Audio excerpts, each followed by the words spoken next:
Hello, bonjour. Aujourd'hui, on va parler de Meghan Markle, la duchesse de Sussex. Il y a quelques heures de cela, son nouveau podcast a été mis en ligne. Un podcast qui avait été attendu par beaucoup de personnes, dont les fans de Meghan, et même ceux qui la détestent, attendaient ce podcast et n'arrêtaient pas d'en parler. Et ça a été posté hier sur Spotify. Dans ce podcast-là, on a plein d'informations sur la vie de la duchesse. Il est maintenant clair que Meghan Markle et Serena Williams sont de grandes amies. Elles l'ont confirmé dans ce podcast-là, contrairement à ce qui avait été dit dans la fameuse biographie plein de mésinformations de ce monsieur dont je tairai le nom sur cette chaîne-ci. On apprend aussi une chose, c'est-à-dire que Meghan Markle, quand elle était petite, est bien allée dans une école catholique, mais elle n'a jamais été catholique, elle n'a jamais été élevée en tant que telle. Il me semble que ses parents étaient très laxistes par rapport à ça et que sa mère était vraiment dans la spiritualité, une autre spiritualité, dans le bouddhisme un peu, et dans quelque chose de spirituel, peut-être pas religieux. Elle ne faisait pas partie d'une organisation religieuse, mais c'était quelque chose de spirituel. Elle croyait en une puissance supérieure,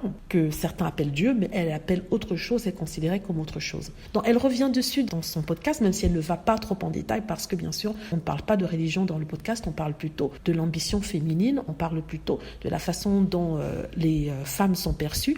On parle en fait de faire entendre sa voix et se voir traiter de tous les noms parce qu'on a osé s'affirmer. En fait, c'est comme ça que je vois les choses. C'est assez intéressant.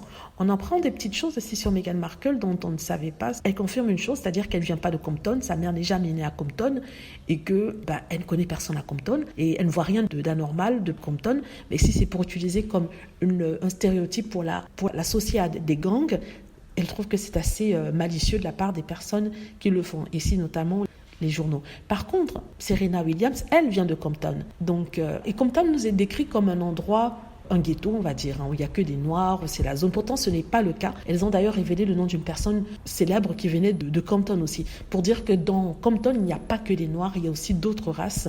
Et je ne sais pas pourquoi cette image de Compton a été collée aux Noirs, un Compton plein de gangs, un Compton plein de criminalité. Pourtant, il y a des gens qui sont humbles, qui n'ont peut-être pas beaucoup d'argent, mais qui ne sont pas non plus dans la pauvreté extrême. Ce sont des personnes qui vivent comme vous et moi et qui ont 2-3 jobs et qui s'en sortent comme ils peuvent. Mais ils ne sont pas des criminels ou des gangs, comme a essayé de le faire croire les médias en Angleterre et dans le monde entier. Voilà, dites-moi ce que vous en pensez. J'espère que vous avez aimé la vidéo. N'hésitez pas à cliquer sur like si c'est le cas, à vous abonner pour plus de vidéos et à cliquer sur la petite cloche afin d'être averti lorsque